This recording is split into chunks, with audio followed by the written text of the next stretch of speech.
Alright, I am back and I am mad. What the hell, StreamYard? As soon as I go live, the freaking camera freezes up. And, so now I had to stop that stream and come back to try to fix this. And as I'm doing this, I'm making adjustments on the fly. Right when I go live, right after Raw ends, of course, the freaking app has to screw up. So I disconnected this piece of shit, this freaking shitty ass webcam mic, and we're doing this off my Mac webcam. But as long as my microphone, which it looks like still on, so we can do this live review now. I apologize, and I'm kind of heated right now. I apologize for that terrible thing that happened with the webcam being froze, but I am here now, like I said, with the Apple webcam. So let's see how good this thing works. I'm so freaking mad right now. Almost as mad as I was when I unplugged my mic the other night on the Friday Night SmackDown stream. So I am here right now to review Monday Night Raw. Let's get into the notes. Oh my god, I'm so mad. Alright, so the show started off. My webcam froze, man. I don't know if it froze for you, but when I watched the stream on my phone, it was all frozen and stuff, so I had to end it because otherwise you guys couldn't see me. So I'm here now. I say you couldn't see me, but I'm here now and you guys can. I'm using a different webcam. It looks like it's alright. So yeah, that's what happened, Raj. Thank you for sticking around with the stream and all that. I appreciate you, dude. I really appreciate it. If you would throw the like on a stream, that'd be freaking awesome. But hell, please do. Man, I might do that one day, but not anytime soon. Maybe after my Dallas trip, I'll spend some money on those chips so I can do that challenge for you. God, where was I? So the show started off tonight, Monday Night Raw. Started off with the opening tag match for the Raw Tag Team Championships, with the Alpha Academy defending against RK Bro and Kevin Owens and Seth Rollins. Amazing match. There is not even, it took up almost the whole first hour of Raw. Not a boring moment in this freaking match, and I didn't get to see all of it. I didn't get to see the opening promo before it, but from the bits and pieces I saw was amazing. What I believe happened was that these gentlemen watched that triple threat tag team match at AEW last night and wanted to try to do something pretty competitive, which they didn't, because that tag team match at AEW last night was amazing. But this match was amazing as well. Excuse me, just so many incredible spots, but the most incredible was at the very end, with Chad Gable going up to the top rope to do his beautiful moonsault. And we don't really get to see Chad Gable hit his moonsault very often, but when he does, it's probably the best since Kurt Angle. Chad Gable has a very beautiful moonsault. So after that, Chad Gable, he goes up there to hit that moonsault. He gets it, but as he does his rotation to where he's going to land flat, Randy Orton hits him with an RKO, and then Randy Orton gets super kicked, and then Kevin Owens hits a stunner, and then Seth Rollins hits a curb stomp, and then freaking Matt Riddle throws Seth Rollins out of the ring so he can steal the pin, and Matt Riddle steals the pin, and he and Randy Orton win the Raw Tag Team Championship for the second time.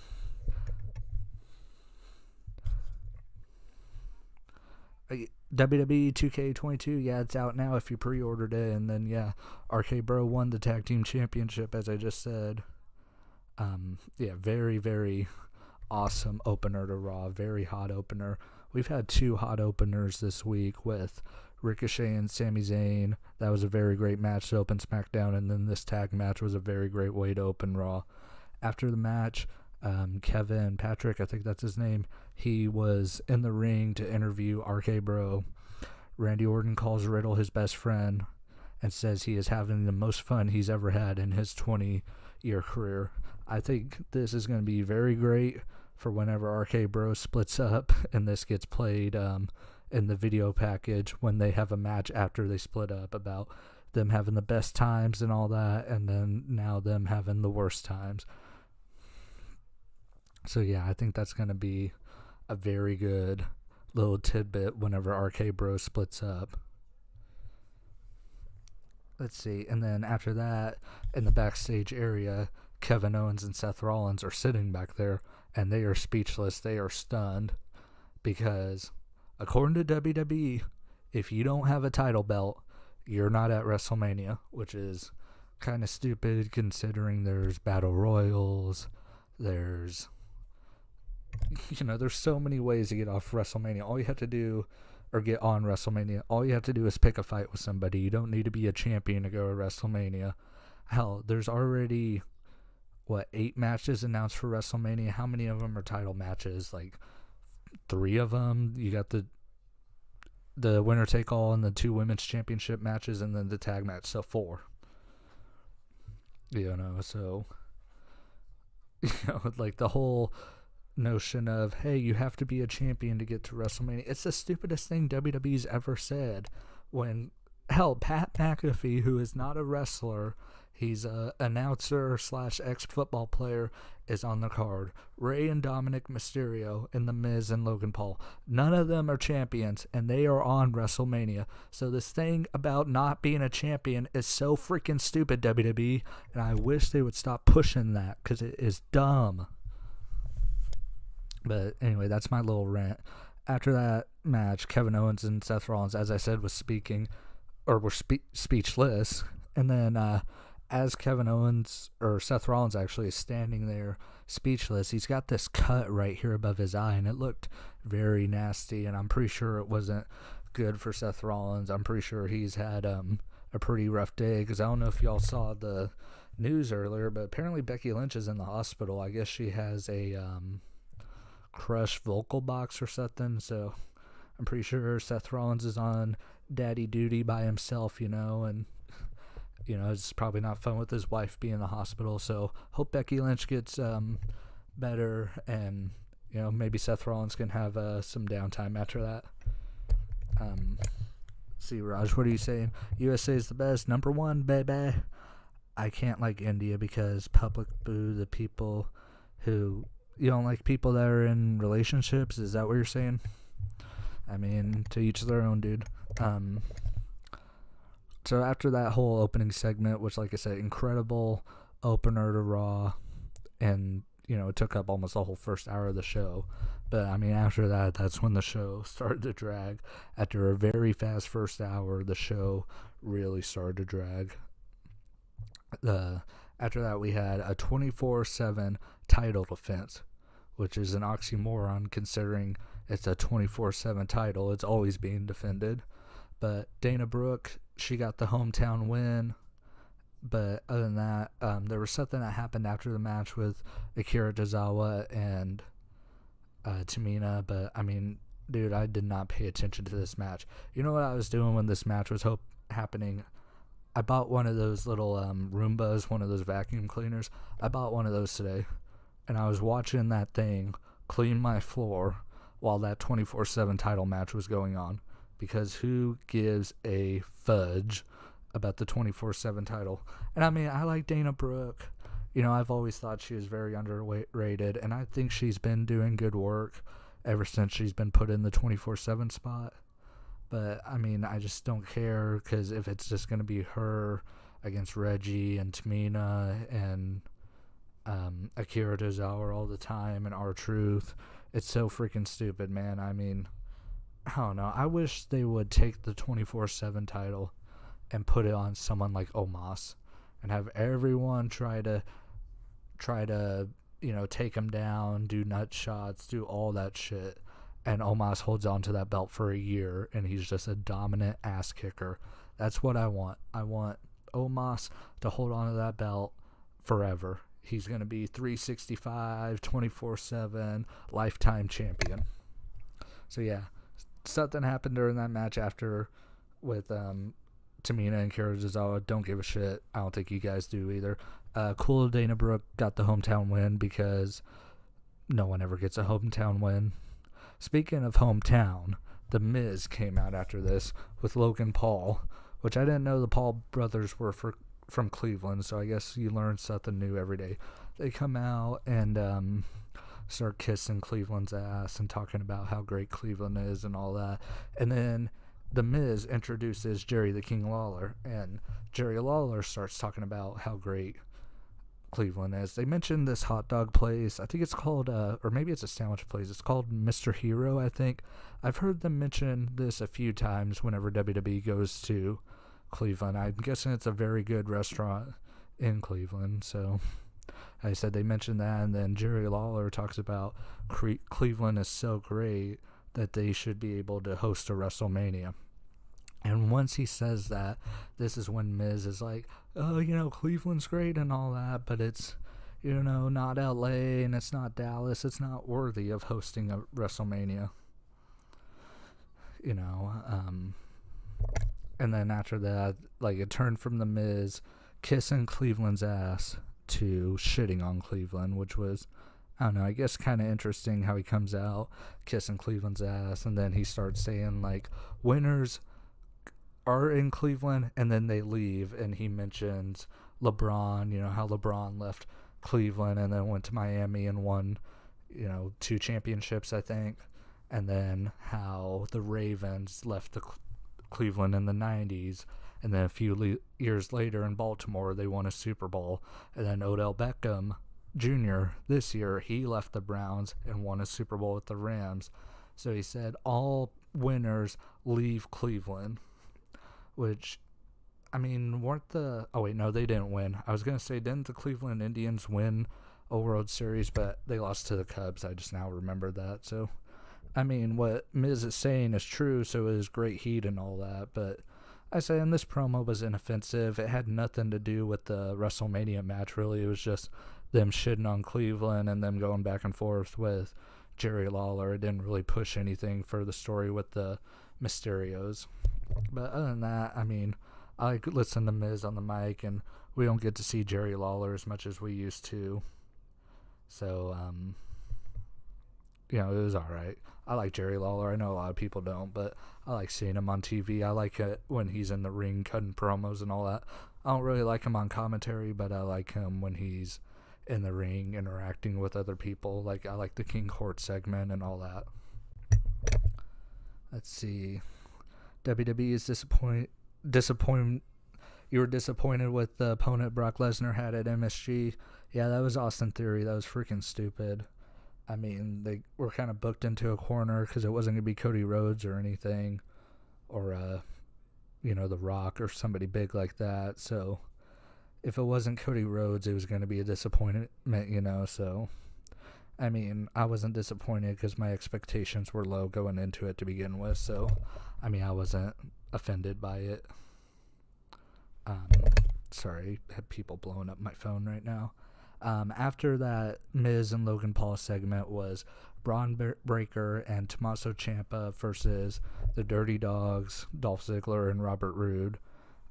Just kind of your basic tag match. I wasn't really paying attention to it. This is when I did some moving around in my room, so I was moving this chair from this corner over here to over here because I think it would be better presentation for videos and stuff. So as this tag match, I wasn't really paying attention. I will mention something, though.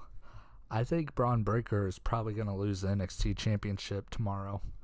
I don't know if y'all listen to Solid Monsters podcast, but he floated the idea of Braun Breaker losing the NXT Championship tomorrow to Dolph Ziggler. Dolph Ziggler, he'll pin Tommaso Ciampa, and so that way Braun Breaker doesn't get beat, and he'll become NXT champion, and then Braun Breaker will get called up to the main roster after WrestleMania. And, you hear that, and you're like, oh, no, that ain't going to happen. Then you start thinking about it, and you're like, oh, shit, WWE could do that. And especially with the need for main event baby faces on SmackDown or Raw, to be honest, I really think there's a great chance Braun Breaker loses tomorrow, gets called up, and then he's the one to take the belt off either Roman Reigns or Brock Lesnar after WrestleMania. Have I seen a live WWE show in India? I've never been to India, so no, only in Oklahoma. Have you ever seen a live event, Raj? I don't even know if They haven't ran any over there since the pandemic, have they? But yeah, I think Braun Breaker, I'm just going to go ahead and agree with Solid Monster. Braun Breaker is going to lose tomorrow if I had to bet. And say we're going to get NXT champion Dolph Ziggler, which doesn't really fit with the 2.0 theme, but I mean, I don't think he's going to hold on to the belt for like 6 months or anything. He'll probably lose it, probably 2 months after he wins it. After that, we had Omos and Apollo. It was a quick squash match. I feel bad for Apollo because I thought during the pandemic and the early part of last year, he was doing some of his greatest work. When they finally took a chance on him and made him U.S. champion, I was really behind him, and I was really happy for him when he finally beat Andrade and won the U.S. title, because it was his first, championship on the main roster. First championship in WWE, because he never won anything in NXT either. And then when he won the Intercontinental Championship at WrestleMania, and he had Aziz with him, he was doing pretty good work, other than they never really booked him to defend the Intercontinental Championship on TV, and then he lost it to Nakamura. I was there at that show when he lost it to Nakamura. I mean, that's just the way they book the Intercontinental Championship, though. They never book anyone to defend it, because Nakamura never defended it, and then he lost it to Sami Zayn. Sami Zayn only had it for 3 weeks, and, now Ricochet has it, and we're probably not going to see Ricochet really on TV much defending the belt, if I had to bet, until, they're like, oh crap, he hasn't defended the belt in a long time, let's take it off of him. But yeah, after this match, Omos and Commander Aziz, they had a stare down. This kind of seems like it's a teaser for the Andre the Giant Memorial Battle Royal, if I had to bet. So yeah, if I had to bet, those two are going to be the last two in the Battle Royal, and we're going to have the two big son of a bitches trying to eliminate each other. Did I see the Dana Brooke and Reggie stuff? Yeah, I saw it. I just didn't pay attention to it because I didn't really care. But, I mean, I like Reggie. I like Dana Brooke. I just don't give a shit about them right now. Okay, this is probably one of the biggest things on the show tonight. Something everyone was excited for. Edge. Edge came out for a promo to explain his actions, to talk about what he did last week to AJ Styles when he beat him up. Please, can you do vlogging? I already do vlogging, man. There's a few vlogs on my channel. I just don't do it every day, just because my everyday life isn't that interesting, man. It's work, video games, hanging out with girlfriend, driving. My life isn't that interesting. If most of the times when I do a vlog or something like that, it's when I'm really bored, really. Or like I did a vlog when I went to Monday Night Raw 2 months ago. So if you want to check that out, it's on my channel. There's a vlog of me whenever I hit 100 subscribers. There's a vlog of me cooking a steak. I mean, there's a few vlogs on my channel, dude. So if you want to check those out after the stream, man, you're more than welcome to. And I mean, I'm not going to toot my own horn, but I think they're alright, so maybe you'll like them. By the way, you picked up an extra subscriber during this stream, so thank you to whoever subscribed. Where was I on my notes? Oh yeah, Edge came out to explain what he did last week.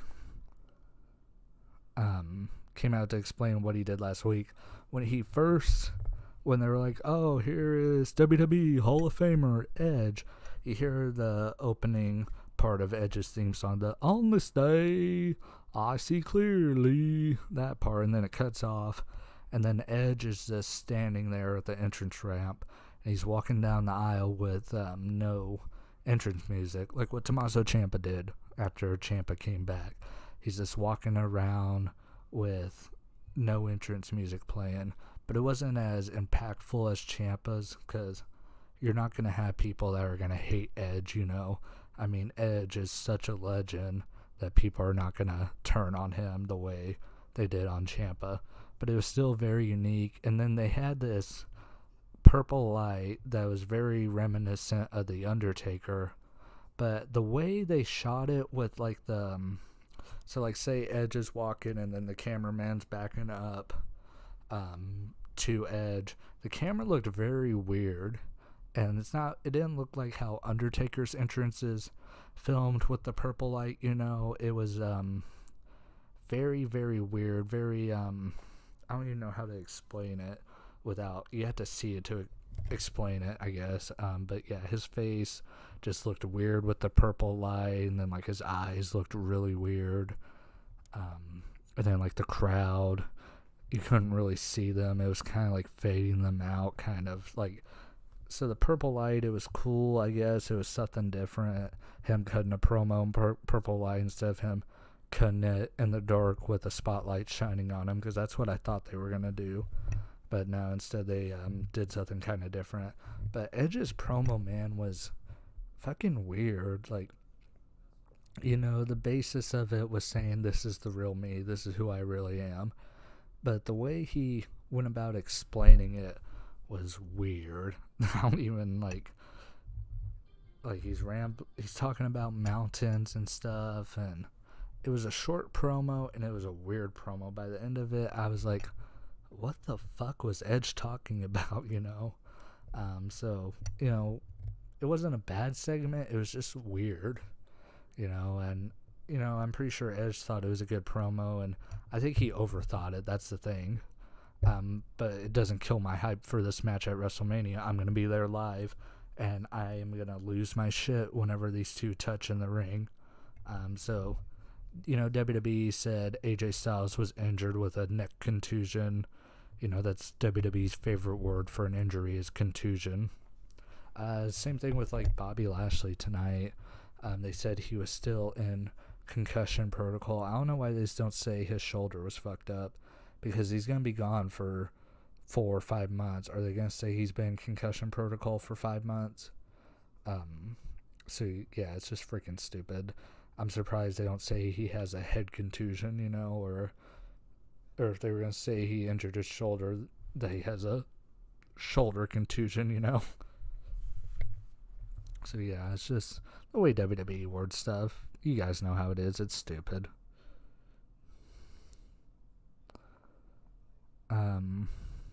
Show you America. I mean, dude, I don't travel outside the South.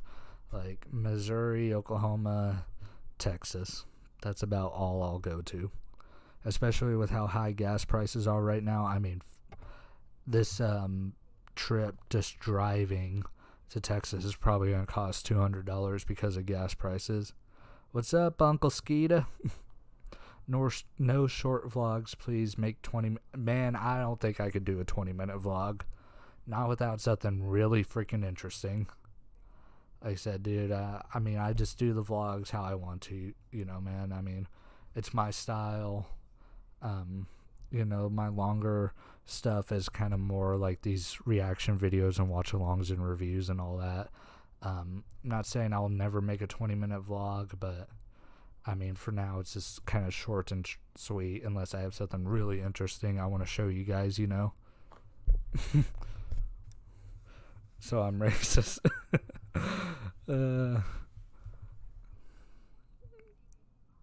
But yeah.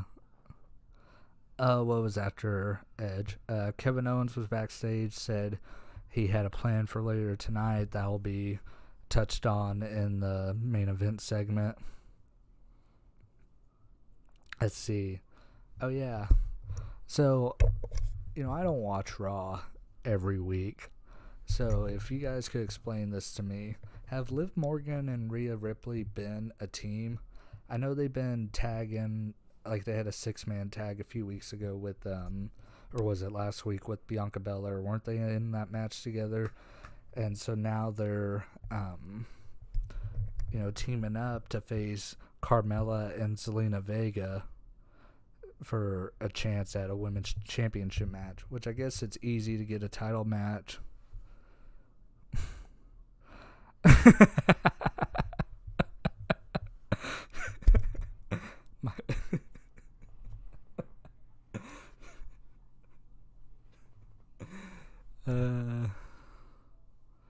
My boy making them trips in the South.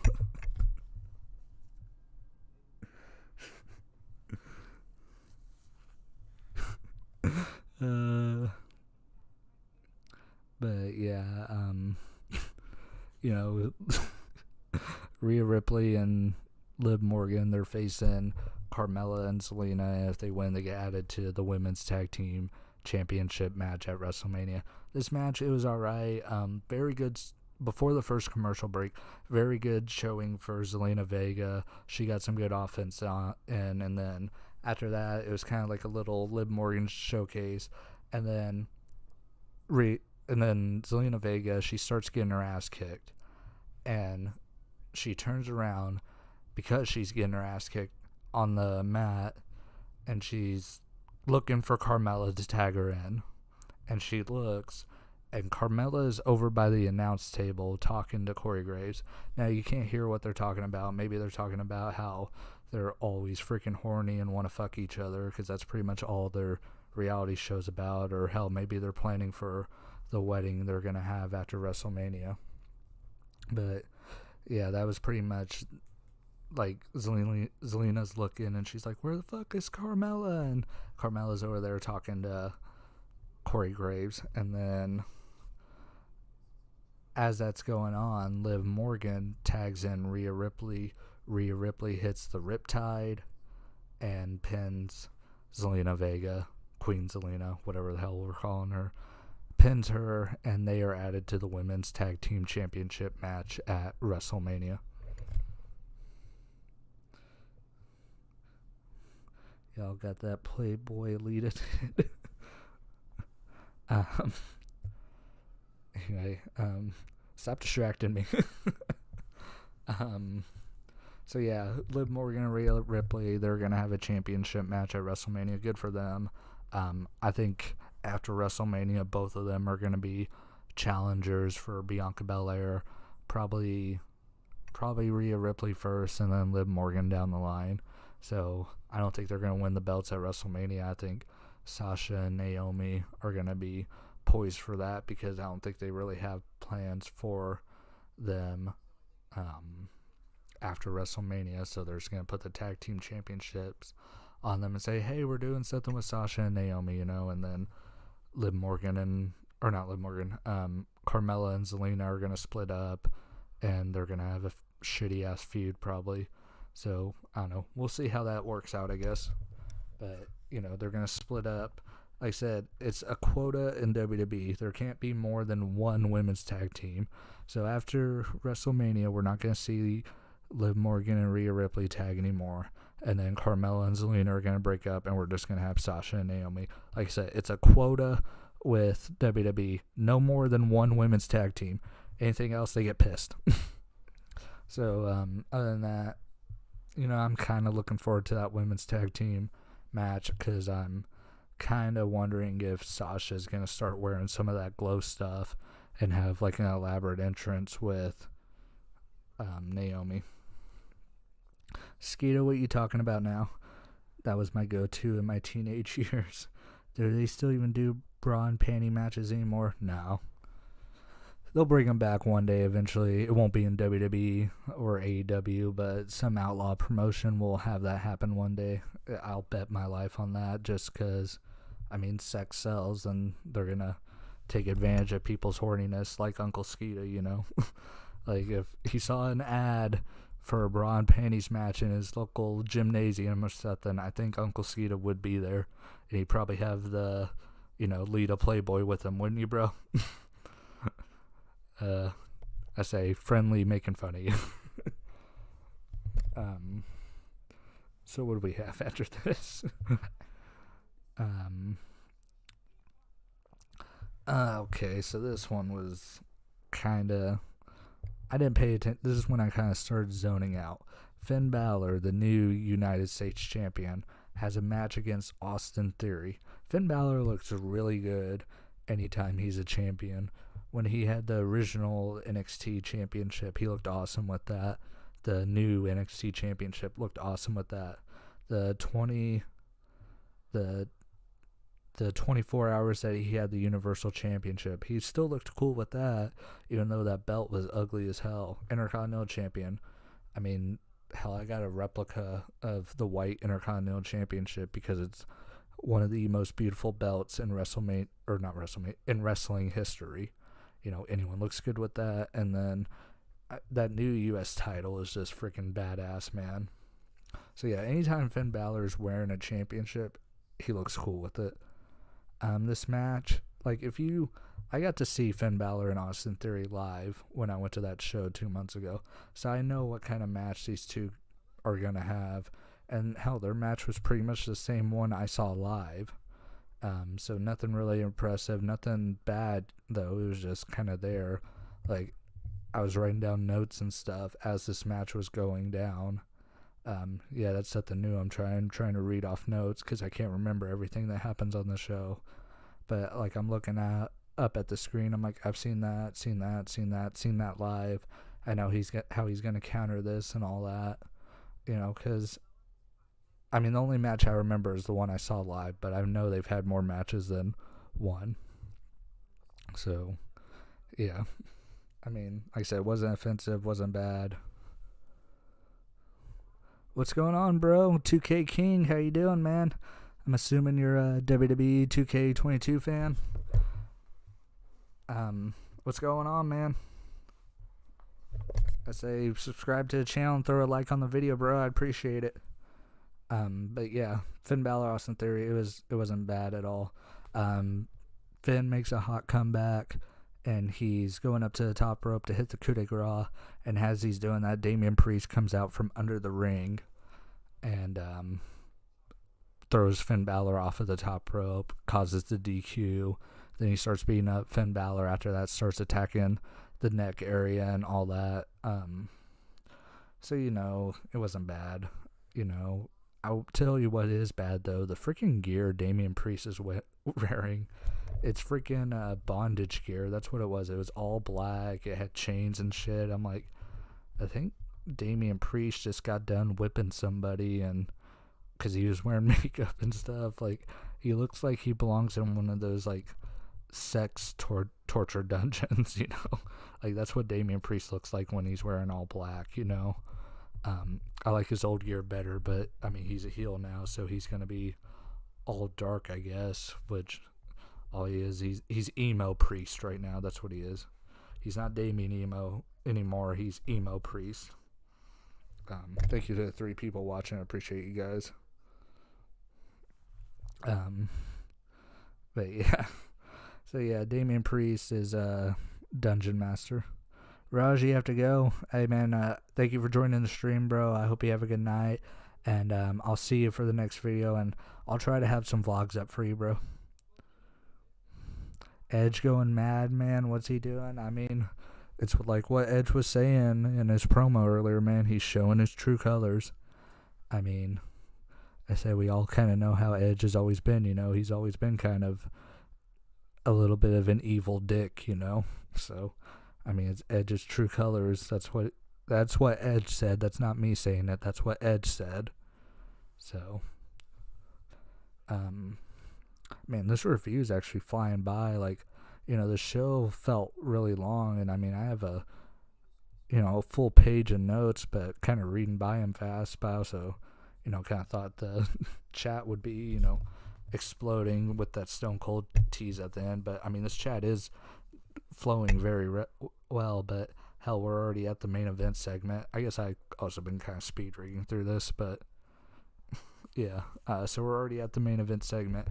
As I mentioned earlier, Kevin Owens was being interviewed for the second time, saying he had a plan for later tonight at 9:51. So 9 minutes before Raw ends, Kevin Owens came out, and I'm like, okay, let's see how this goes. I like to see old Edge. Nice. Yeah, so 9 minutes left on Raw. I'm like, okay, we'll see how this goes. And then they cut to commercial, and I'm like, what the fuck, So by the time it gets back on the air, there's 5 minutes left on Raw, and that's when I knew we weren't getting Stone Cold Steve Austin, when there was 5 minutes left on Raw. The only way I could see Stone Cold even coming out is if, before Kevin Owens even spoke, the glass broke and Stone Cold came out and hit a stunner. But that is not what happened. Kevin Owens starts talking about how he has a plan on how he's going to get on WrestleMania. And the way he's going to do it is by hosting the KO show. And what is he going to do on the KO show? He's going to have a Texan on there, but not just any Texan. He's not going to have JBL or Booker T, and he calls Booker T a fake Texan because, Booker T always represented Harlem, but now he's wanting to represent Texas now that KO's making fun of it, And then who was the other one? Oh, Shawn Michaels. He said he was too much of a Bret Hart fan to have Shawn Michaels on the KO show. So that's when he calls out Stone Cold Steve Austin to be on the KO show, and he starts making fun of how Austin is old and, he had to wear knee pads when he was in WWE, and he's out of shape, and all he does is drink beer and all that.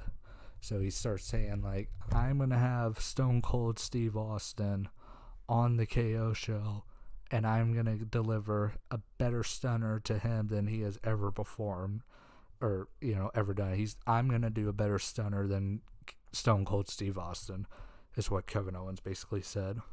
So as he's saying that, then after he says that, actually, he's like, and after I deliver a stunner to Stone Cold Steve Austin, I'm going to stand over him and I am going to drink a glass of milk. And then he said some shit to end the promo, I just can't remember. But as that's going on, Kevin Owens is standing in the ring. The glass shatters, and the announcers go, oh, but it wasn't a glass shatter of Stone Cold Steve Austin, It was a glass shatter for an ad for, is Stone Cold going to be on the KO show at WrestleMania? And then Raw fades to black. So I wouldn't even call that a cliffhanger. I would call that a fucking tease, I guess. That's the best way I can put it. A tease of, is Stone Cold Steve Austin going to be at WrestleMania? So I'm assuming later in the week we're going to see an ad pop up for Stone Cold Steve Austin to be at Raw next Monday.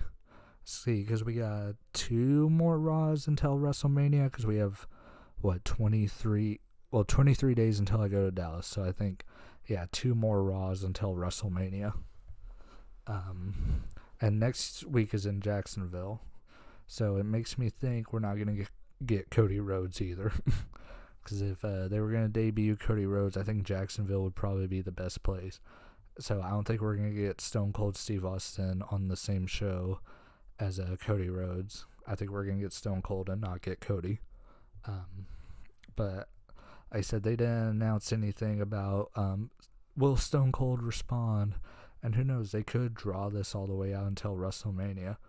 But, I mean, if Vince was smart, he would book Stone Cold to be at WrestleMania, or not at WrestleMania, to be on Raw, because that would boost the Raw ratings, and probably help boost ticket sales, because you're already going to have people go to WrestleMania for Stone Cold Steve Austin, and you're going to have people watch WrestleMania for Stone Cold Steve Austin. 2K King, I know you think it's going to be a match. I don't think it's going to be a match, dude. I think it's just going to be, as Kevin Owens said, it's just going to be the KO show. I don't think we're going to end up getting him at a match just because Stone Cold's old, and hell, Kevin Owens laid it out in his promo. He's old. He was already broken down in WWE when he wrestled over 20 years ago. So, yeah, I think all we're going to get is a back and forth between them at WrestleMania, and then a stunner and, Stone Cold drinking beer in the ring, just how it was at WrestleMania 32 with Stone Cold standing tall at the end, So not to burst your bubble or anything, but I don't think we're getting a match, man. Or if we do, it might be like a 6-second thing, like they did at WrestleMania 32 in Dallas with The Rock and Eric Rowan. It may be like a 6-second thing, and they can say Stone Cold wrestled at WrestleMania, but it'll be like bell ring, stunner, win, It's not going to be like a full, even 5-minute match. It'll be less than 30 seconds. You're from India too, so is Raj. So, yeah, I know how big wrestling is over in India, so whenever I'm surprised, like a lot of my audience, I mean, I do have a pretty good amount of people that watch me in India, but I'm surprised like not almost all of it is from India, because I know how huge the wrestling fan base is in there, you know. But yeah, that was Raw. You know, not a bad show. Like I said, that first hour flew by because it was all focused on one segment with the tag title match.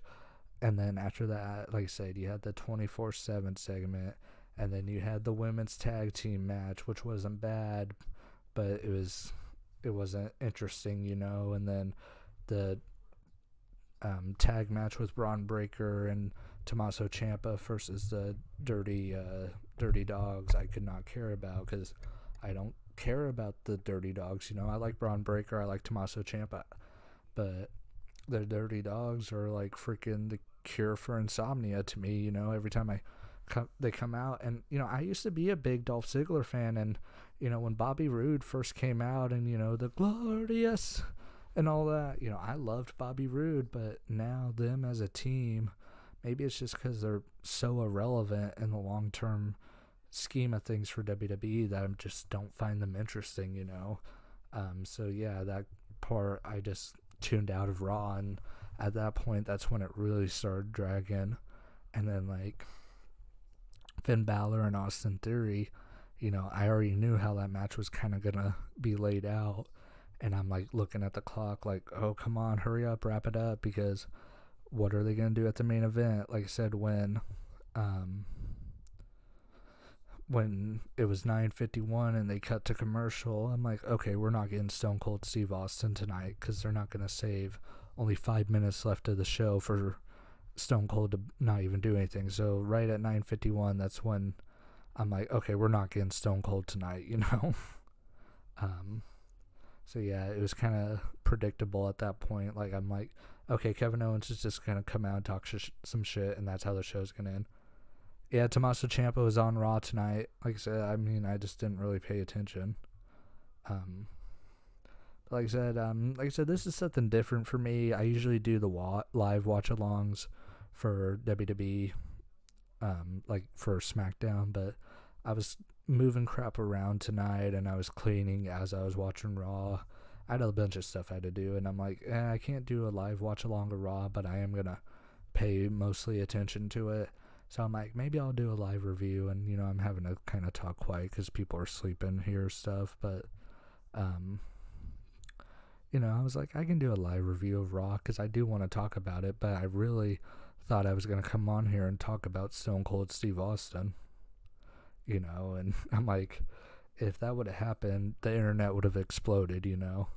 I mean, hell, we got a good amount of viewers watching right now, but I bet you would have been like 20 times that if Stone Cold would have came back, you know, because the whole internet would have been on fire. But, I mean, hell, this review was very fun. You know, I appreciate Raj being here, and Uncle Skeeta always making us crack up, and 2K King, I appreciate all you guys that are in here. I said next week on Raw, you know, we'll probably get Stone Cold Steve Austin, and we may get RK Bro versus the Alpha Academy. I wouldn't be surprised if they saved that rematch for WrestleMania, so we may just get like a celebration and like a promo segment next week. And then all they have advertised this Friday for SmackDown is Ronda Rousey and Charlotte. How is this rivalry gonna intensify? Oh yeah, that reminds me. What was the thing with they showed the footage of what happened at MSG with let me mute my browser real quick. They showed what happened at MSG with Brock Lesnar and Roman Reigns. Before I forget real quick, I'll go ahead and mention this. Brock Lesnar, he had Paul Heyman pinned into the corner, and then Roman Reigns came out, started beating the crap out of Brock Lesnar. What else happened after that? You know, they left him bloody, and then Roman Reigns started standing up with both belts, saying, Brock Lesnar, acknowledge me, and that's pretty much all they showed. You know, it was just to put more emphasis on the rivalry, especially because I don't think Brock's going to be on TV until, the Raw and SmackDown before WrestleMania. That's probably when Brock Lesnar will show back up. Brock versus Roman, who's going to win? Probably Roman Reigns. I think Roman's going to win and then probably drop the belt to Braun Breaker at SummerSlam. So we'll probably have Roman at that point over 600 days as champion, if I had to bet. And then he'll drop it to Braun Breaker. Because as I mentioned earlier in the stream, I'll go ahead and repeat it since we've gained some new viewers. I think Braun Breaker's going to lose the NXT Championship tomorrow. I think Dolph Ziggler's going to pin Ciampa. And then Braun Breaker's going to get called up the SmackDown after WrestleMania, if I had to bet. Just because, he's already ready for the main roster, and he's young, and they can instantly establish him by having him in the longest title reign, in the last 40 years in WWE. So, yeah, that's just how I see it playing out. Roman will win, and he'll drop the belt at SummerSlam to Braun Breaker. But other than that, if any of you guys have any questions in the chat real quick, I'll go ahead and stick around for a minute in case you guys have any questions real quick. Like I said, we're probably going to get a new NXT champion tomorrow, and hell, that'll be 4 title changes on WWE TV in 8 days. Like, you had Finn Balor win last week, Ricochet win on SmackDown, RK Bro win tonight, and then you may have the NXT title change hand tomorrow. And I was thinking to myself, is this like the most titles have changed hands, less than a month before WrestleMania? Because the world title never really changes hands right before WrestleMania. I don't think, other than entry and stuff, I don't really remember that ever happening. And as long as I've been watching wrestling, the only time I can think of a mid-card championship changing hand right before WrestleMania is when Kevin Owens took it off of Dean Ambrose, so Dean Ambrose could challenge Triple H at Roadblock, and that wasn't right before WrestleMania. That was a month, maybe a few weeks. Do I have any pictures with any WWE superstars? Yeah, actually. Here, let me pull it up. I have one with Becky Lynch and Sasha Banks. This was 6 years ago. This is when I was 15. They were at a signing at Cricket Wireless. Yeah, I don't know if you can see it, but yeah, that was a 15-year-old me. I had my mom take me there, and she dropped me off, and yeah, I got a picture and both of their autographs. They're actually at my laptop sitting on an ottoman right now. Both of the autographs, they're in the ottoman right now. I would show you, but I'd have to take all my crap off, and I don't feel like doing that. Follow me on Twitter and tweet at me. It's same as my channel, CDust19. Follow me on Twitter and tweet at me, and I'll send you the picture of the autographs. It may be tomorrow, though, because after this I'm going to bed. And then other than that, I have pictures of wrestlers and stuff, on Instagram and all that, but none with me in them, I have a shitload because I've been to, 6 shows, so I have a bunch of, I have some of AJ Styles and Asuka and Charlotte, and, hell, a shitload of people. And then there's a whole bunch of videos on my channel of people's entrances. There's Becky Lynch, there's Bobby Lashley, there's Sasha Banks, AJ Styles, Charlotte. Yeah, there's a few entrance videos on my channel if you want to check those out after the stream ends, the stream's almost over, just to let you guys know. But yeah, so those, if you want to check those out, go ahead, There was one more thing I think I was going to mention.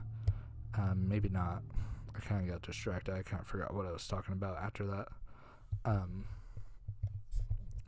But yeah, I'm going to go ahead and wrap the stream up because we're getting pretty close to the hour mark. And hell, I got work in the morning, so I'm going to go ahead and hop off. Like I said, this was something new for me, doing a review after the show instead of a live watch along, so I appreciate all the guys that came in here and watched it and interacted with me in the chat.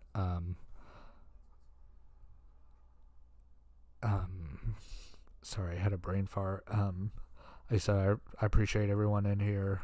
Sub to the channel. To people that are watching, please sub to the channel, man, because I'll have more content coming out for you guys, and I'll probably have like a WrestleMania prediction stream here in a few weeks.